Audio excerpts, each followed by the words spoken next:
မြန်မာပရိသတ်တွေများတဲ့စင်ကာပူနဲ့ဂျပန်မှာဂျိုရှူအာဘန်ရဲ့ခပတ်ကာကွယ်ပွဲမြင်ရတော့မှာလားအားလုံးပဲမင်္ဂလာပါချန်ပီယံမှာကြိုးစိုးလိုက်ရပါတယ်ဂျိုရှူအာဘန်ကချန်ပီယံခပတ်လူပွဲမှာပန်တိုဂျာကို26စက္ကန့်နဲ့အနိုင်ယူပြီးဖလိုင်းဝိတ်တန်းရဲ့ချန်ပီယံအသစ်ဖြစ်လာခဲ့ပါတယ်အဲဒီနောက်ပရိသတ်ကြည့်ကျင်တဲ့ပွဲကောင်းတစ်ပွဲဖြစ်မလာတဲ့အပေါ်မှာပရိသတ်အများစုကစိတ်ပြတ်ခဲ့ကြသလိုပန်တိုဂျာဘော်ကိုတနာကယူနာတက်ခဲ့ကြပါတယ်အဲဒီအချိန်မှာဂျိုရှူအာဘန်ကဗီလိန်ဖြစ်ခဲ့ရပြီးဖိတ်ချန်ပီယံလို့ဝေဖန်ခြင်းကိုပါခံလိုက်ရပါတယ်ဒါပေမဲ့အမှန်တော့ဒါဟာမဆိုင်ပါဘူးဖြစ်ချိန်တန်လို့ဖြစ်လာတာလို့ပြောလို့ရတယ်လို့ပန်တိုဂျာလည်းကျိုးချိန်တန်လို့ကျိုးတာလို့ပြောရပါမယ်ဒီနောက်ဝိုက်ကိုရိုင်နာဗန်ကိုတောင်းပန်စရာမလိုဘူးဒါကမင်းနဲ့မဆိုင်တယ်လို့ဒါဟာ MMA ပွဲတွေမှာဖြစ်လေဖြစ်ထားရှိတဲ့သဘောတရားဆိုတာပြောခဲ့တာပါ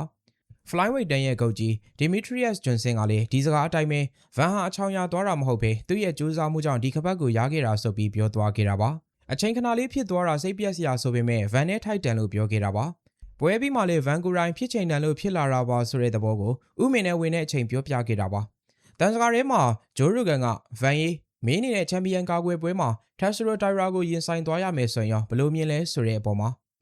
ငါနာမည်ကအကြောက်တရားကင်းမဲ့တဲ့ The Fearless လေကွာငါရှိမှဘေးကောင်းမဲလားငါကတော့ဘေးမှပဲဆိုပြီးပြောသွားတာလည်းဖြစ်ပါတယ်တက်စရိုနဲ့ပွဲကတော့ဗန်အတွက်ပထမဆုံးခပတ်ကာကွယ်ပွဲဖြစ်လာနိုင်ဖို့ရှိတယ်လို့အာရှသားနှစ်ဦးရဲ့ခပတ်လူပွဲကိုလည်းမြင်ရဖို့ရှိနေပါတယ်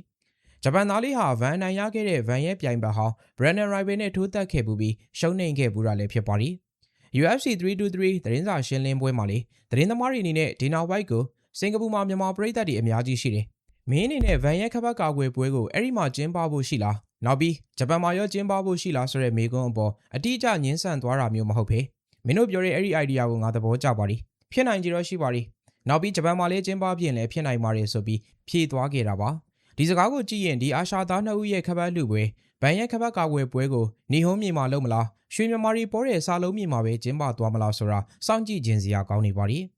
ဗန်ကတော့သူ့ရဲ့ပထမဆုံးခပတ်ကာကွယ်ပွဲကို2026နှစ်စပိုင်းမှာထိုးရရင်လည်းဖြစ်တယ်သူ့ရဲ့လက်ရှိနေရာဟူစတန်မှာထိုးရရင်လည်းသဘောကျတယ်ဆိုပြီးပြောသွားတာလည်းရှိနေပါပြီဒါပေမဲ့စီးပွားရေးဈေးကွက်အရတော့ပန်တိုဂျာရဲ့ဒဏ်ရာမတက်တာသေးခင်ဂျပန်ပရိသတ်မြန်မာပရိသတ်ပေါ်တဲ့အာရှမြေပေါ်မှာအဓိကဗန်ရဲ့ခပတ်ကာကွယ်ပွဲကိုကျင်းပသွားဖို့ဒီနောက်ဝိုက်တယောက်ကြံနေတဲ့ပုံပါပဲဒါကြောင့် fan base တောင်းတင်းလာတဲ့ဗန်နဲ့အကြံများတဲ့ဂျပန်သားလေးတက်ဆူရိုတိုင်ရာတို့ရဲ့ပွဲကိုအာရှမြေပေါ်ကစင်ကာပူနိုင်ငံလားဂျပန်နိုင်ငံလားဆိုတာမကြာခင်မှာသိရနိုင်ခြေရှိပါသည်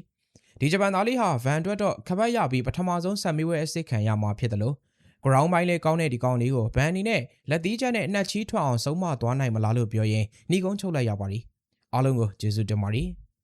Hey, the champ does what the fuck you want.